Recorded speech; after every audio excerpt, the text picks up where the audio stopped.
ونستعينه ونستغفره ونعوذ بالله من شرور أنفسنا ومن سيئات أعمالنا من يهده الله فلا مضل له ومن يضلل فلا هادي له أشهد أن لا إله إلا الله وحده لا شريك له وأشهد أن محمدا عبده ورسوله اللهم صل وسلم على النبي الكريم محمد وعلى آله وأصحابه ومن دعا بدعوته واستنى بسنته إلى يوم الدين أما بعد. Bagi Tuan Imam, Tuan Bilal, pengurusi di jawatan kuasa masjid, muslimin muslimat, mudah-mudahan kita semua dirahmati oleh Allah Subhanahu wa taala. Alhamdulillah kita dapat bertemu, dan sebenarnya saya bila bagi kuliah di Perlis ni, so kita ada guna beberapa kitab, antaranya ensiklopedia adab Islam. So sambung-sambung antara masjid dengan masjid. Dan kita sampai pada tajuk solat. Pada tajuk solat. Kalau kita tengok dalam Al-Quran dan begitu juga dalam hadis, banyak yang kita akan temui tentang keutamaan solat. Keutamaan ibadah solat. Kita duk buat paling kurang 5 waktu sehari. Kalau kita tengok keutamaan-keutamaan yang disebut dalam Quran dan hadis, sangatlah menghairankan apabila kalau kita tengok ada orang Islam yang tak tahu pun tentang keutamaan salat ni, ataupun tahu tapi buat-buat tak tahu tentang keutamaan kedudukan ibadah salat ni, sehingga dia lalai daripada melaksanakan ibadah tersebut. Bagi sebahagian orang Islam, salat ni bagi dia tak menarik, memenatkan, dan tak menarik minat untuk dia nak melakukan salat. Jadilah manusia ataupun sebahagian umat Islam, mereka tidak mendirikan salat, tidak menyediakan waktu untuk mereka salat. Bahkan ada ketikanya ada orang yang mengejek apabila ada kawan-kawan dia melaksanakan salat. Salat kadang-kadang dia jadi bahan gurauan. Kalau kita tengok macam yang saya sebut tadi ni, dalam Quran, dalam hadis, ada banyak perkara atau banyak keadaan Nabi bercerita ataupun Allah dan Rasulullah SAW menyebut tentang kalimah salat ni. Dalam sebuah hadis, salat ni dia merupakan penyejuk hati.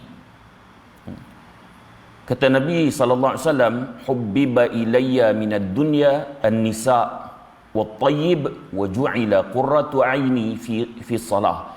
Dijadikan kesenanganku dari dunia berupa wanita dan minyak wangi, dan dijadikanlah penyejuk hatiku dalam ibadah salat.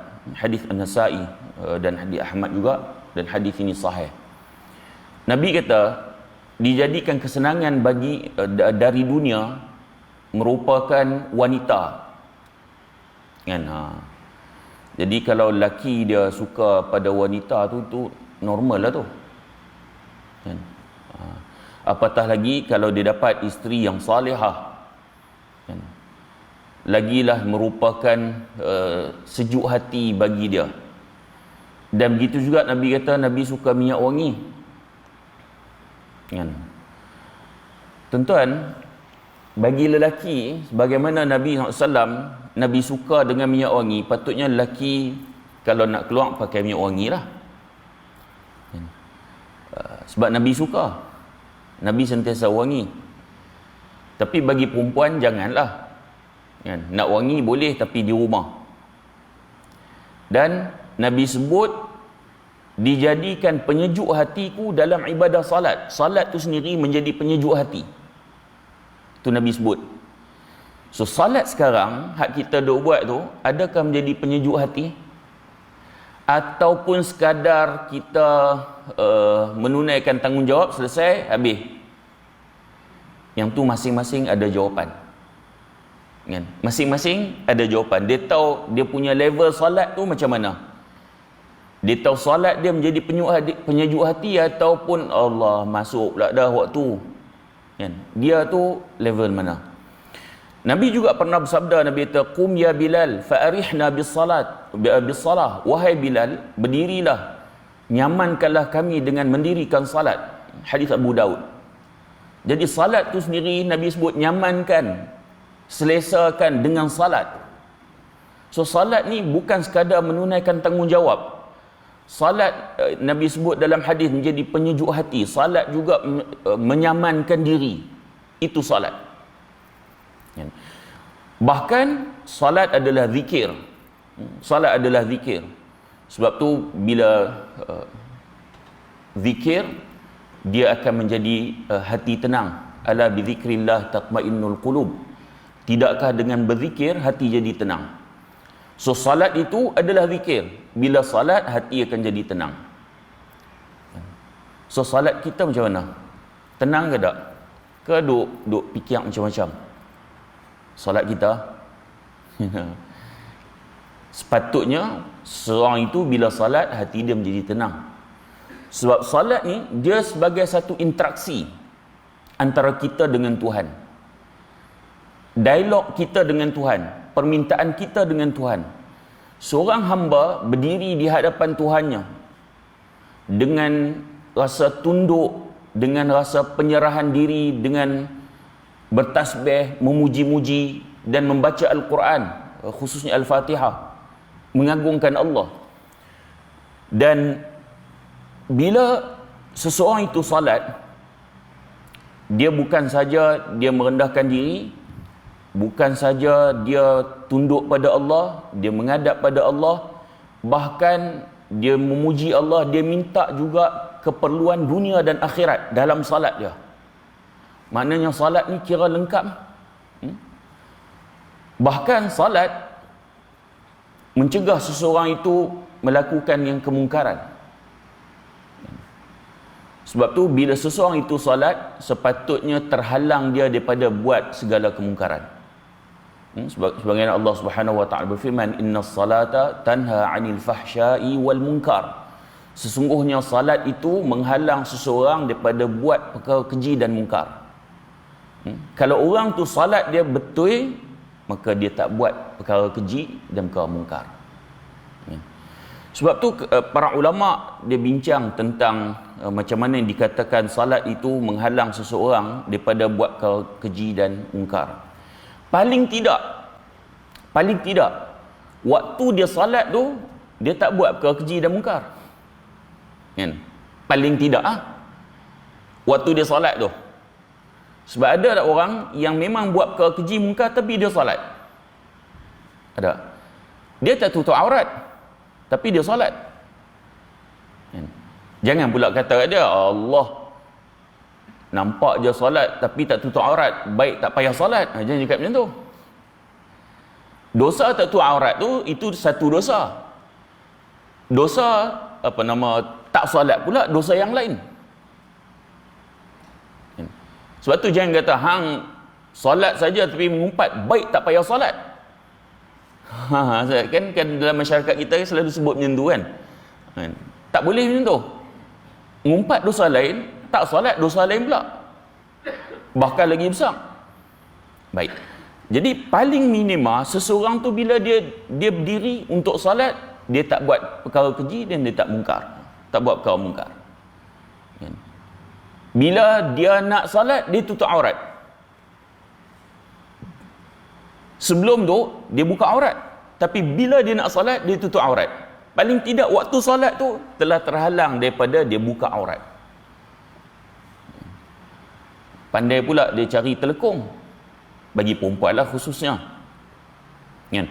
Sebab bila kita bincang bab aurat ni, aurat perempuan dia lebih besar pada aurat lelaki. Kan? Aurat lelaki ni dia simple lah. Sebab tu bila nak salat, pandai dia cari telekung. Tapi kalau nak ikut, syarat ke pakai telekung untuk salat? Tak kan? Tak pun. Tuan-tuan pergi negara Arab, mereka tak pakai pun telekung. Mereka pakai pakaian yang mereka pakai. Sebab pakaian yang mereka pakai tu dah cukup sempurna menutup aurat. Syarat untuk solat ni adalah menutup aurat, bukan telekung. Tapi nak pakai telekung tak ada masalah. Cuma kita nak sebut kan, ada orang yang dia tak tutup aurat, tapi bila dia nak solat dia cari telekung. Untuk perempuan lah. Sebab pakaian dia tak sempurna menutup aurat. Kalau dah sempurna, tak perlu, tak apa dah. Cuma orang kita bila tak pakai telekung, dia tengok atas bawah, apa pelik kan? Dia macam tu. Baik. Jadi paling tidak waktu dia salat, dia tak buat dah benda tu kan? Tapi malangnya bila nak keluar, buka balik telekung kan, dengan memakai pakaian yang tidak menutup aurat tadi. Okey.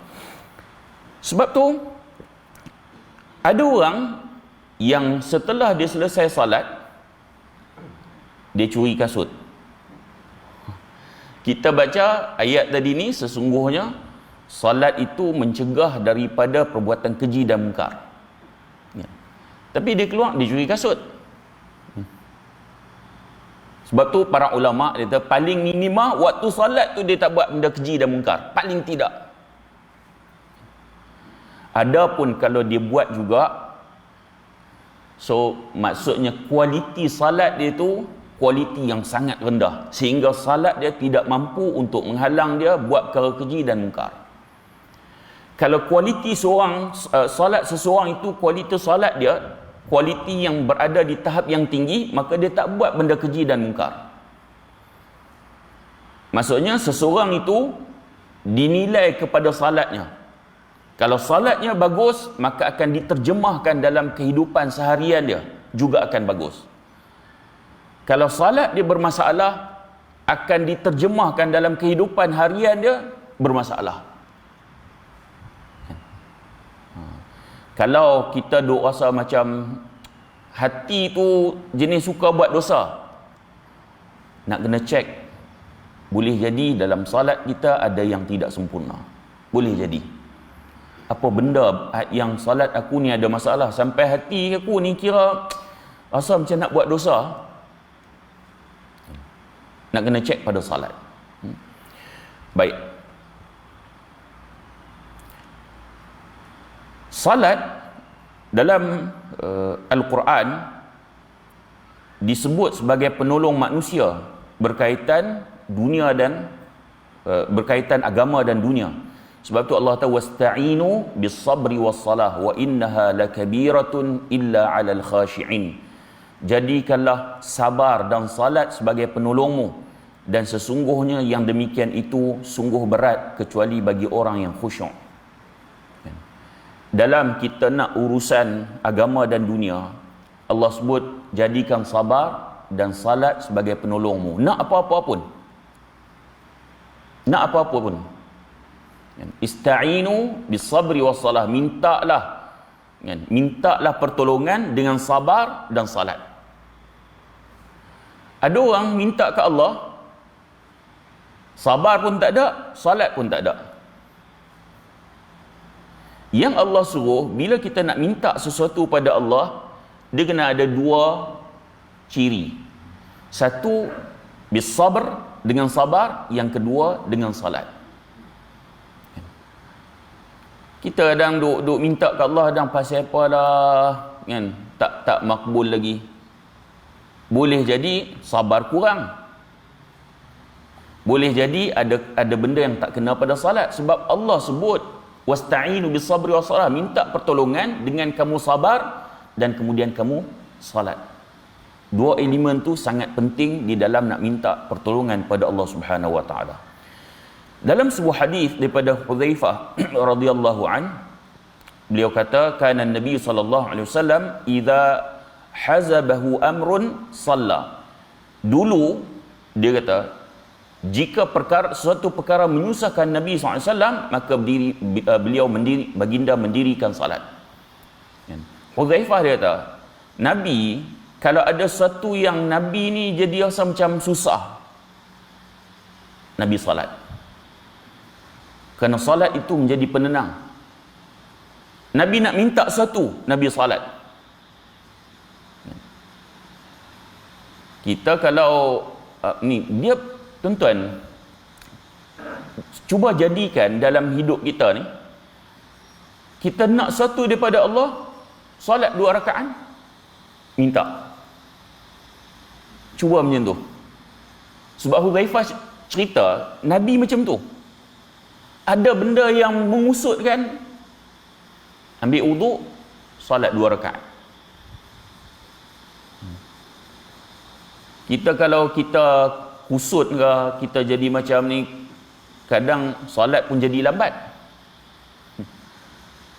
Solat sunat lagi tak mau, pasal duduk serabut. Tapi Nabi tak, terbalik dengan hak kita ni. Nabi kalau ada masalah, kalau ada yang menyusahkan dalam kehidupan baginda ni, Nabi salat. Hak ni kita nak kena cuba. Ada masalah dalam hidup kita ni, ambil wuduk, kita salat 2 rakaat. Baik. Kemudian dalam hadis Nabi, khamsun salawatin katabahunna Allah 'ala al-ibad, faman jaa bihinna lam yudayyi'u minhunna shay'an istighfafan bihaqqihin kana lahu 'inda Allah 'ahdu an yudkhilahu al-jannah wa man lam ya'ti bihinna falaysa lahu 'inda Allah 'ahdun in syaa'a 'adzabahu wa in syaa'a adkhalahu al-jannah. 5 salat yang telah Allah wajibkan pada para hamba-Nya, siapa saja yang mendirikan dan tidak mensia-siakan sedikit pun darinya kerana meremehkan haknya, maka dia memiliki perjanjian dengan Allah Ta'ala untuk masukkan ke dalam syurga. Sedangkan siapa yang tidak mendirikannya dan tidak memiliki perjanjian dengan Allah Ta'ala, jika Allah mengkehendakinya, dia akan menyiksanya, dan jika Allah mengkehendakinya, Allah akan masukkannya ke dalam syurga. Hadis Abu Daud. Dalam hadis ni Nabi sebut, apabila seorang itu salat 5 waktu, dia tak sia-siakan salat, dia tak meremehkan hak salat, maka dia ni ada perjanjian dengan Allah. Kata Nabi, apa perjanjian dia dengan Allah? Allah akan masukkan dia dalam syurga. Ni orang yang salat 5 waktu, ni tak cerita sunat lagi ni. Dia salat 5 waktu, dia jaga salat dia sungguh-sungguh, dia tak meremehkan salat dia, dah ada dia perjanjian dia dengan Allah. Apa perjanjian dia dengan Allah? Allah nanti akan masukkan dia dalam syurga. Tapi bagi orang yang tidak mendirikannya, mungkin kadang salat, kadang tidak, dia tak ada perjanjian dengan Allah untuk masukkan ke dalam syurga. Dalam hadis ini sebut, jika Allah nak, Allah masukkan ke dalam syurga. Kalau Allah tak nak, Allah akan masukkan dia ke dalam neraka. Tak ada perjanjian. Orang yang tidak menunaikan salat, tidak ada perjanjian masukkan ke dalam syurga antara dia dengan Allah.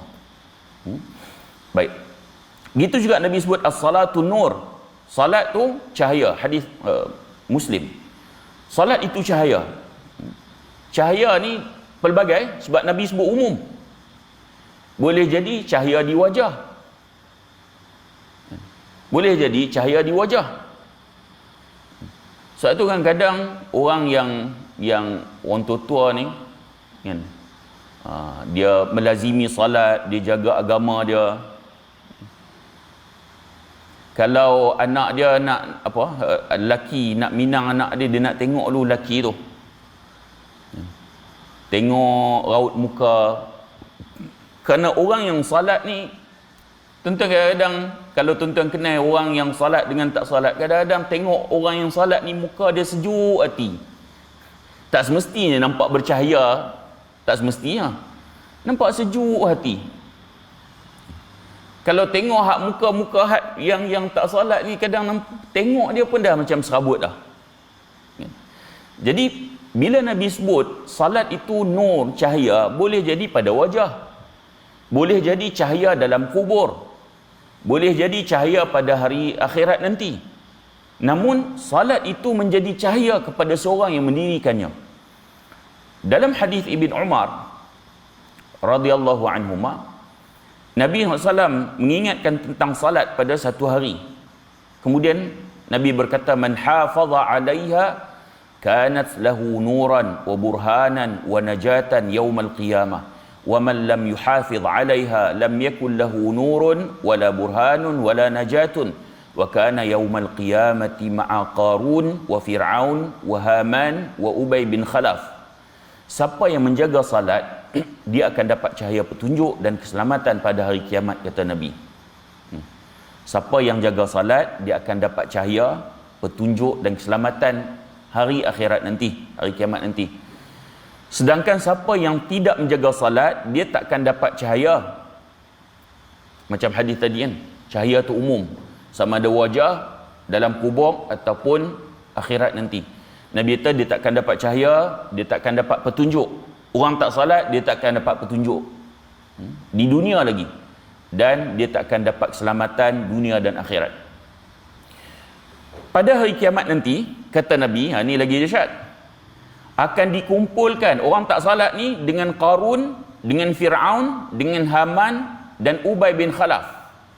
Hadis riwayat Imam Ahmad, hadis ni hadis hasan. Nabi sebut orang tak salat dikumpulkan dengan 4 golongan ni, empat orang ni. Hina. Kita kalau sebut Fir'aun, tak ada siapa orang Islam kata Fir'aun tu baik. Memang jahat. Perangai jahat macam Fir'aun. Kadang ada orang buat perumpamaan macam tu pula, nak cerita jahatnya Fir'aun. Fir'aun yang kita anggap jahat tu adalah salah seorang yang akan dikumpulkan dengan orang yang tak salat. Dahsyat.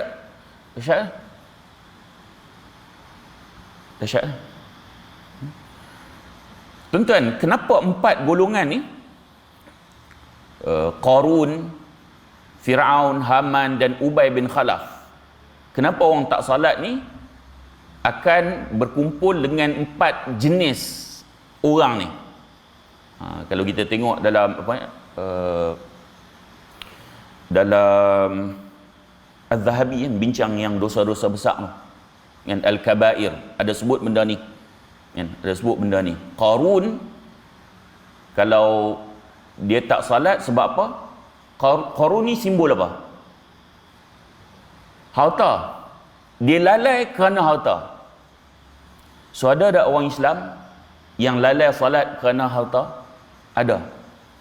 So Nabi sebut, maksudnya orang yang dia tak salat, dia melalaikan salat kerana harta dia, nanti dengan Qarun. Fir'aun pasal apa pula? Pasal kuasa dia, pemerintahan dia. Dia lalai dengan Allah kerana kuasa dia. Jadi ada orang Islam yang nanti akan masuk dengan Fir'aun, yang kerana dia lalai sebab kuasa dia. Haman pasal apa? Ni Perdana Menteri Fir'aun. Haman pasal apa? Sebab sibuk duk jilat Fir'aun. Ni perkataan menjilat Fir'aun. Takkan nak pergi solat ni, Fir'aun duk tunggu ni. Ada orang jenis macam tu, dia kerja dengan orang besar sampai dia lupa yang maha besar. Aku takkan nak pergi solat, dia duk tunggu. Tuan-tuan,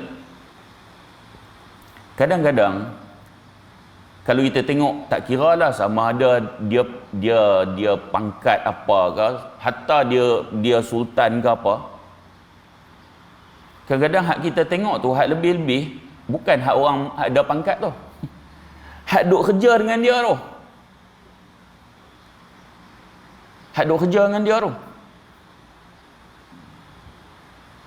Saya pernah lah pengalaman dengan Raja Perlis. Tak sekarang kan. Masa saya dalam tentera dulu lah.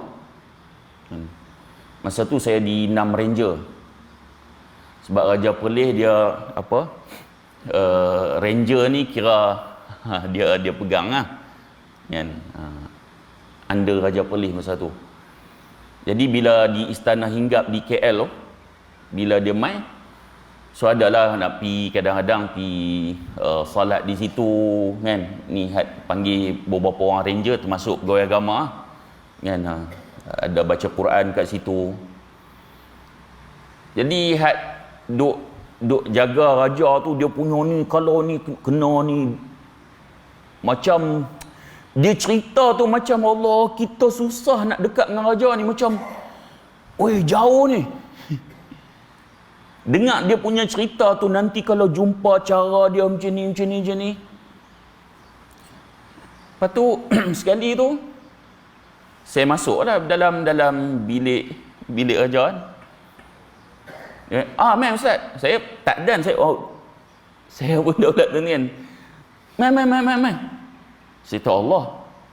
Saya apa dia cerita tadi lain. Saya pun biasalah kita tuanku dengar cerita kaki tuanku hari tu ada masalah kan. Dia tak Ustaz ambil yang replika tulang kaki tu, dia siap cerita yang ni jadi ni jadi macam ni. Saya tahu Allahu Rabbi. Kadang hak lebih-lebih hak orang jaga tu, hak orang berkuasa tu kadang tak ada apa pun kan? Tak ada apa pun. Jadi inilah kadang-kadang yang realiti berlaku di pejabat-pejabat ke. Dia sendiri rasa takkan aku nak pergi solat dia ni. Sebab dia rasa orang ni besar. Lalu dia lupa Allah Maha besar. Yang ni masalah.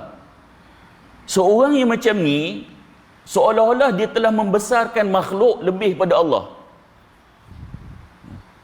Sampai dia tak salat kerana duk jaga makhluk ni. Seorang macam ni dia akan masuk dengan siapa? Dengan Haman.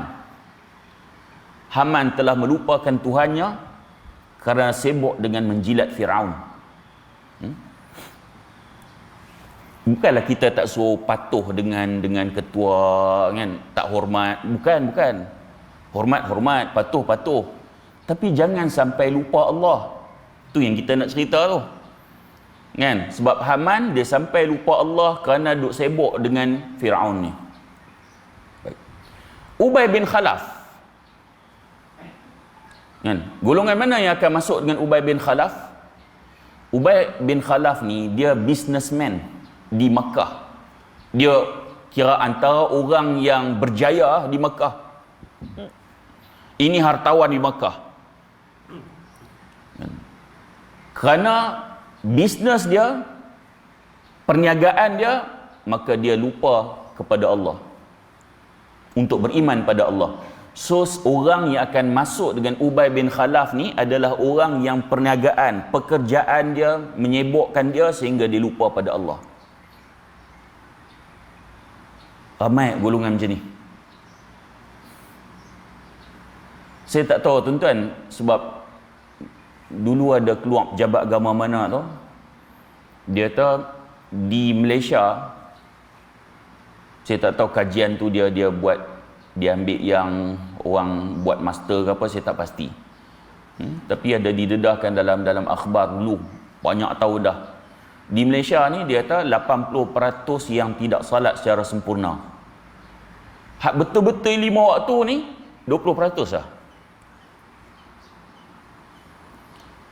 Tapi kalau kita tak percaya dengan angka tu pun, peratusan tu pun, cuba kalau tuan-tuan pergi ke sekolah-sekolah. Saya pernah jadi cikgu di beberapa sekolah. Sebelum saya jadi askar, saya pernah jadi cikgu di yang dah ni MRSM lah. Saya pernah jadi cikgu sementara di Bidor, pernah jadi di Pantai Remis 2 sekolah, pernah di Penang. Sekadar pemerhatian di dah beberapa sekolah ni, memang majoriti tak sempurna salat hak 5 waktu. Dan kita khawatir antara angka-angka yang tak salat tu adalah anak kita, wal'iyadzubillah. Kadang-kadang ada mak dan ayah bagus, tapi dia tak pastikan anak dia salat. Nak buat macam mana? Kehidupan daripada kecil dulu tak menganggap salat tu besar dalam rumah tangga dia. Tuan tengok ni Ramadan nak main kan? Ramadan tak berapa hari je lagi. Ramai juga tak orang yang dia puasa tapi dia tak salat? Ramai. Maksud saya tak salat tu tak salat sempurna. Ramai. Jenis macam ni ramai. Pasal apa dia menganggap puasa tu lebih besar daripada salat? Pasal sejak dia kecil lagi macam tu.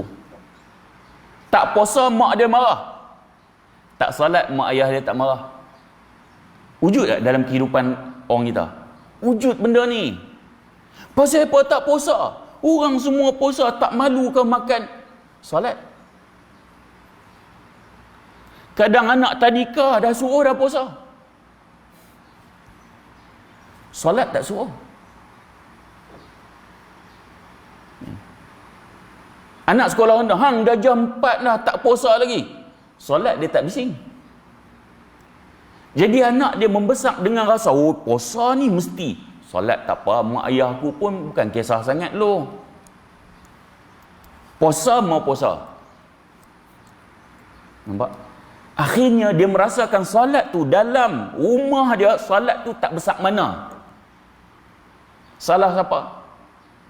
Kadang salah kita di dalam mendidik anak. Kan? Tanggapan terhadap salat tu, terhadap anak kita, sehingga salat tu dianggap kecil. Kenapa? Kerana sistem pendidikan kita tu. Sedangkan kalau tengok rukun Islam pun, lepas mengucap salat lu, lepas tu baru puasa. Kan? Baik. Salat ni, dalam sebuah hadis pada Abu Hurairah, Nabi kata, ara'aitum law anna nahran bi babin ahadikum yaghtasilu minhu kulla yawmin 5 marrat hal yabqa min daranihi syai'. Kata Nabi, bagaimana pendapatmu jika di depan pintu rumahmu ada sungai, lalu engkau mandi sehari 5 kali, apakah ada tersisa kotoran di badannya? Ini Nabi bagi perumpamaan. Nabi kata, depan rumah kita ada sungai, kemudian kita mandi 5 kali, Nabi kata ada kotor lagi kah? Tak ada. Jadi Nabi nak maksudkan apa? Salat itu menjadi penghapus dosa. Orang yang salat, dia menjadi penghapus dosa. Tak cerita lagi ambil uduk tu kan? Sebab nak salat mesti ambil uduk. Hadis yang ambil uduk gugur dosa pun tak cerita lagi. Tapi salat itu sendiri Nabi sebut penggugur dosa. Kalau orang jaga salat sungguh-sungguh, kan, dosa-dosa kecil dia tu akan dihapuskan. Baik. Para sahabat jawab, la yabqa min darani syai', tak akan tersisa kotoran sedikit pun di badannya. Rasulullah SAW bersabda, fadzalika mathalus salawatil khamsi yamhullahu bihinnal khataya. Itulah sebagai perumpamaan untuk salat 5 waktu. Dengan salat 5 waktu itu Allah menghapuskan dosa-dosa dia. Maksudnya dosa-dosa kecil. Kalau orang yang salat 5 waktu, dosa-dosa kecil dia akan terhapus. Dengan syarat perhati sungguh salat dia. Dosa kecil kita banyak.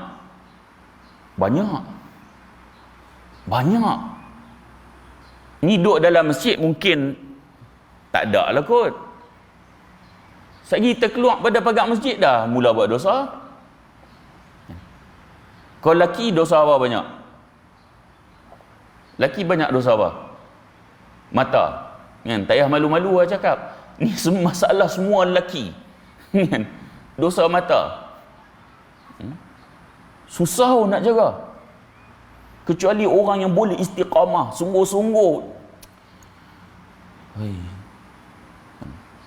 Pernah Nabi SAW, ni di zaman Nabi, lintas seorang perempuan di hadapan Nabi.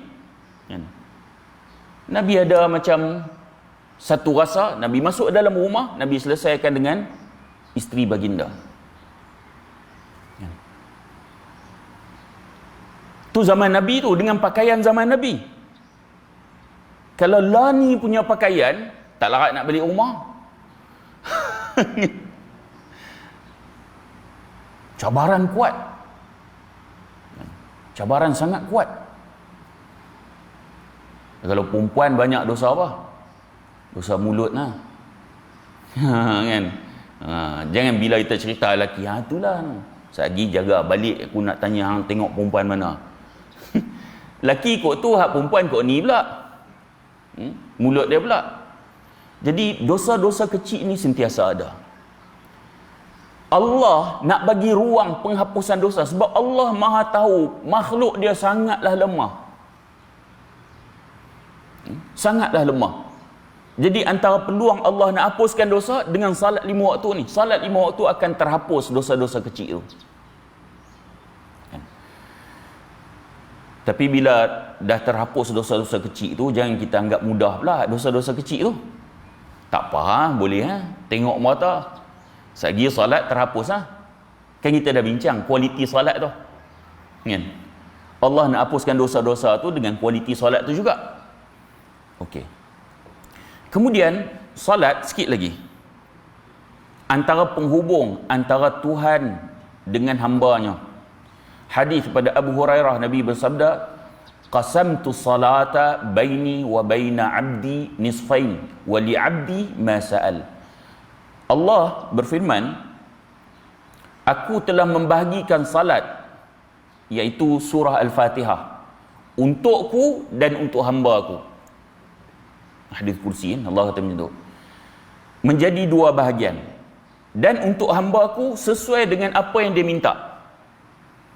فَإِذَا قَالَ الْعَبْدُ الْحَمْدُ لِلَّهِ رَبِّ الْعَالَمِينَ قَالَ اللَّهُ تَعَالَى حَمِدَنِي عَبْدِي.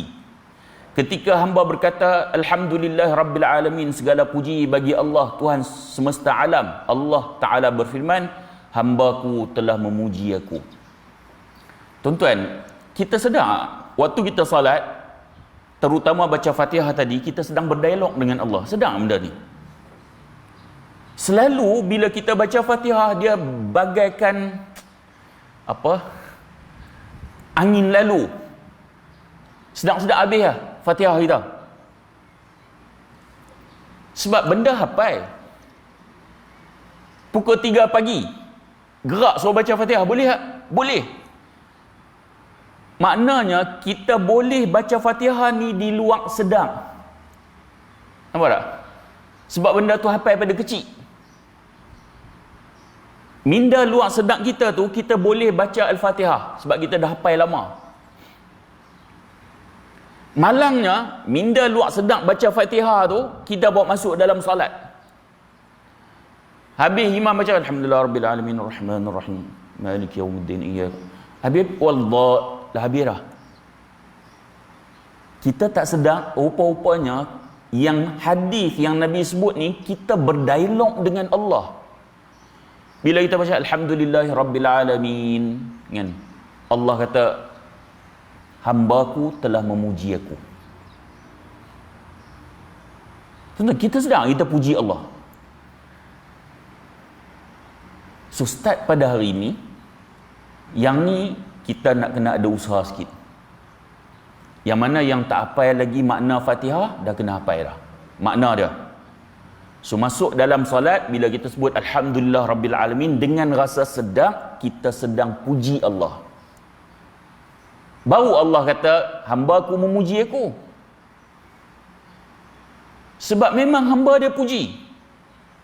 Tapi kalau bagai angin lalu, kita Alhamdulillah Rabbil Alamin Ar-Rahman Ar-Rahim Maliki Yawmiddin, layakkah Allah nak kata hamba-Ku puji aku, sedang kita pun tak tahu waladhdallin, dah habis dah. Maknanya kita tak puji Allah pun. So start hari ini, bila kita sebut Alhamdulillah Rabbil Alamin, dengan perasaan aku sedang puji Allah.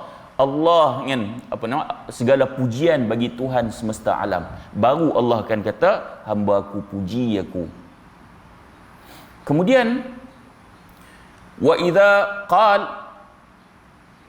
Ar-Rahmanir Rahim, qala Allah Ta'ala athna alayya abdi. Ketika hamba berkata Ar-Rahmanir Rahim, yang Maha Pengasih lagi Maha Penyayang, Allah Ta'ala berfirman, hamba-Ku menyanjungi aku. Waktu sebut Ar-Rahmanir Rahim.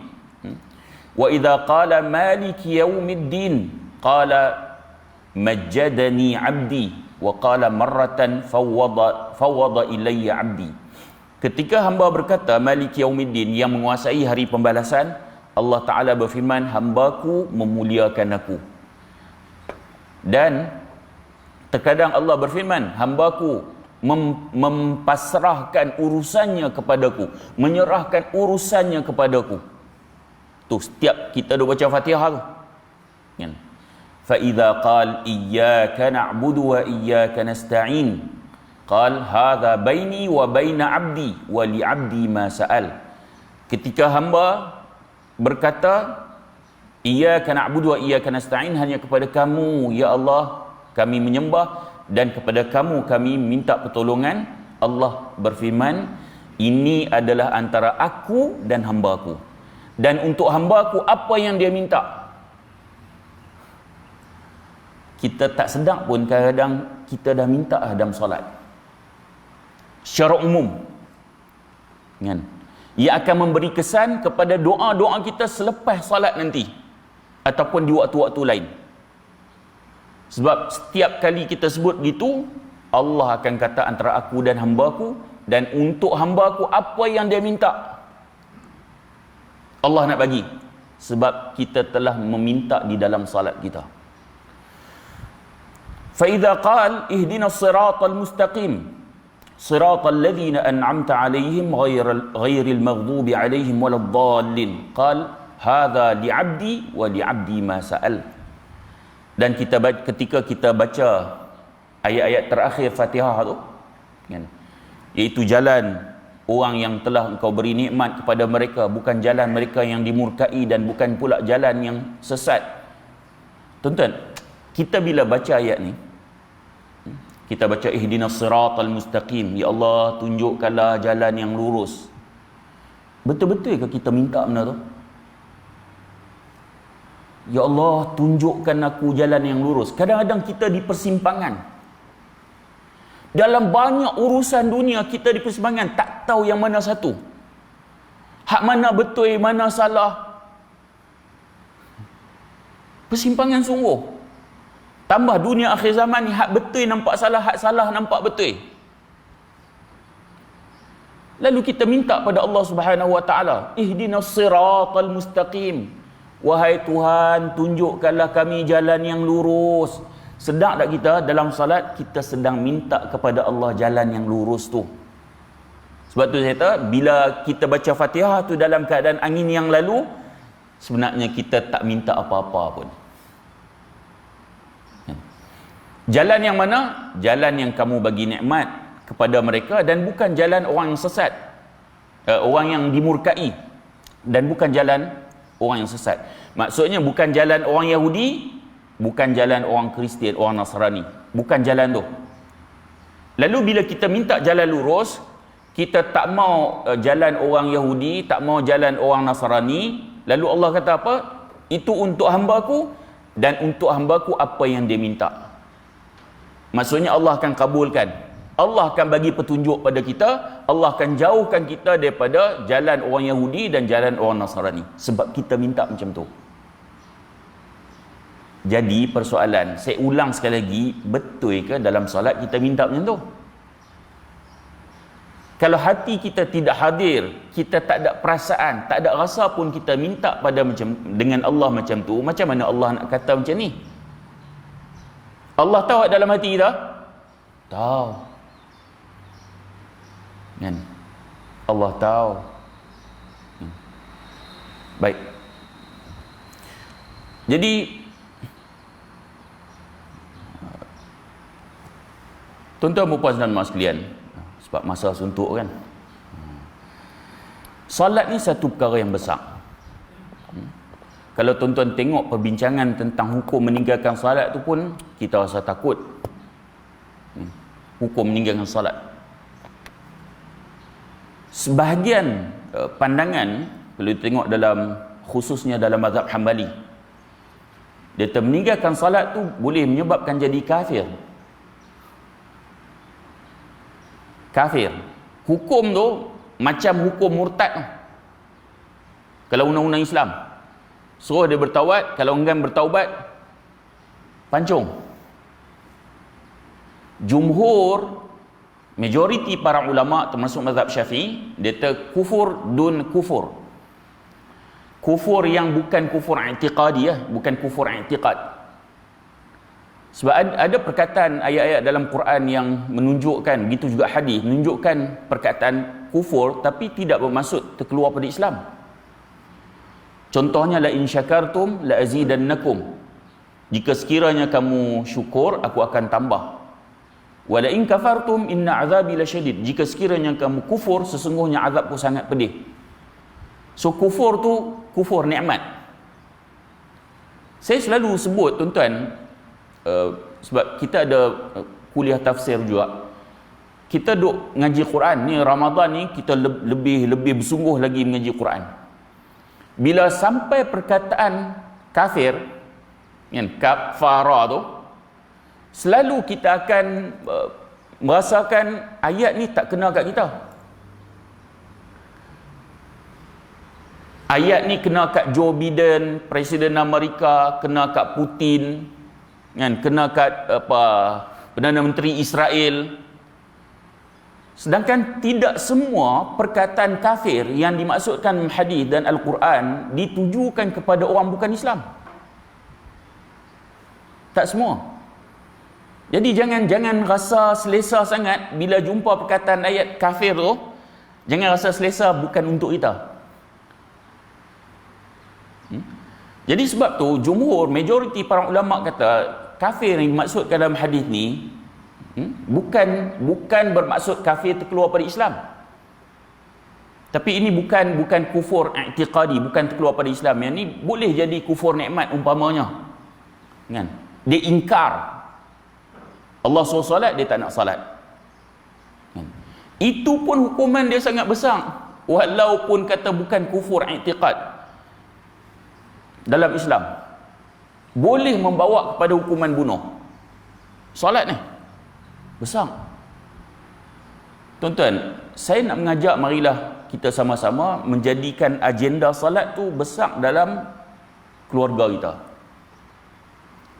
sehingga anak cucu kita ni rasa salat tu besar. Macam mana kita nak buat? Mungkin ada benda-benda dalam sistem rumah kita tu, ada benda yang tak kena, sehingga anak-anak kita rasa salat tu kecil lah. Akhirnya dia boleh salat depan kita, bila dia pergi asrama dia tak salat. Yang ni yang berlaku, yang saya sebut tadi, majoriti ni pelajar-pelajar sekolah, mereka tidak salat. Kenapa? Kerana di rumah lagi salat tu tidak jadi besar pada dia dan pada keluarga dia. Mudah-mudahan apa yang kita bincangkan ni memberi kesan kepada kita, dapat menambahkan amalan dan memperbaiki salat kita, dan meletakkan salat ni satu agenda yang besar dalam hidup kita dan dalam rumah kita. Cuma saya nak akhiri, semalam saya dah sebut dah, macam Imam sebut tadi kan, saya pengurusi NGO Green Project Malaysia. Tuan-tuan boleh tengok dalam page ataupun Facebook Green Project Malaysia. Sebab kita membantu pelarian Syria. Pelarian Syria bulan 12, 25 bulan 12 saya baru balik daripada Syria, bantu untuk musim sejuk. Tuan-tuan, di sana, di negeri Idlib saja lebih kurang 6 juta pelarian duduk dalam khemah. Kita masuk dalam khemah dia, tuan-tuan, masuk dalam khemah dia, musim sejuk, salji, dalam khemah tak ada alat pemanas. Tuan-tuan bayangkan dia pun hidup macam mana dalam khemah tu. Ada yang ada alat pemanas, yang orang derma, tapi tak ada duit nak beli pembakar tu, arang batu, tak ada duit nak beli. Sejuk dalam khemah. Ada rumah anak yatim, rumah ibu tunggal, tapi yang confirm semua miskin. Makanan hampir tak ada. Bulan Ramadan saya biasa pergi berapa kali bulan Ramadan. Tuan-tuan, kalau rumah kita puasa Ramadan kan, kalau kita tak pergi market pun, kita boleh survive beberapa hari dengan ada stok di rumah kita tu. Depa kalau kita tak pergi bagi makan untuk buka puasa, memang tak ada. Memang tak ada. Kebanyakannya begitu. Sebab peluang kerja memang tak ada. 5 juta pelarian setumpuk macam tu, nak kerja macam mana? Tak ada. Jadi mereka duk tunggu bantuan daripada saudara se-Islam mereka, daripada seluruh dunia. Tuan-tuan, boleh jadi ada orang dia tak, Allah bantu kat Malaysia ramai lagi miskin. Kita bantu juga. Tapi tuan-tuan, kita bantu ni pun kalau kat Malaysia kita Cek banyak benda lah. Sebab kita jumpa ramai kan, ramai dia kata tak mampu, naknya dia mampu untuk kerja tapi dia tak mau kerja, malas. Kategori ni pun banyak tak, tapi tak mampu sungguh tu, yang tu betul lah. Dia mungkin cacat, dia tak mampu kerja, tak mampu nak cari nafkah. Tapi ada orang badan okey tapi tak mau kerja, dua hak bantuan lah. Hak jenis ni pun ada tak? Tapi di Malaysia ni dia ada pusat zakat, ada Baitul Mal, ada macam-macam NGO ada duk bantu. Tuan-tuan tengok banjir kan, ramai bantu NGO, ramai. Saya ada juga kawan-kawan saya yang saudara saya pun yang kena banjir. Allah, rumah dia tu boleh buka kedai runcit Pampers, kedai runcit beras, gula, boleh buka kedai, punya banyak. Hak NGO duk main bagi tu. Sebab tu kami dulu bila banjir kita bagi duit, kita tak bagi benda beras apa semua, tak bagi. Kalau 10 NGO dalam kepala otak nak bagi beras, 10 kampit beras kat rumah dia, 10 paket Pampers. Kalau 50 tak 50, boleh jadi gudang beras pula. Jadi contoh kita bagi 200, kalau 10 NGO bagi 200 dah 2,000. Yang dia perlu apa? Mesin basuh dia rosak, nampak? Yang tu yang dia perlu. Jadi di sana tak ada Baitul Mal, tak ada pusat zakat, tak ada. Yang mereka ada apa? Saudara mereka yang seakidah daripada seluruh dunia nak bantu. Yang tu je. Sebab tu saya cerita semalam, kalau tuan-tuan tengok apa yang berlaku di Ukraine,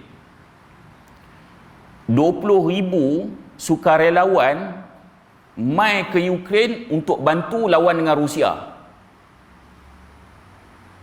Tuan-tuan, sanggup korban nyawa pada agama batil. Agama batil tapi sanggup korban nyawa. Kita agama hak, bukan korban nyawa pun, baru nak korban harta sikit pun kita, Allah, dah goyah. Kita, termasuk saya, so bukan cakap pada tuan-tuan lah kan, betapa lemahnya kita. Bila berlaku isu Ukraine tu, hak ni antara saya duk tengok betapa mereka bersatu bantu kan, sanggup korban nyawa kan.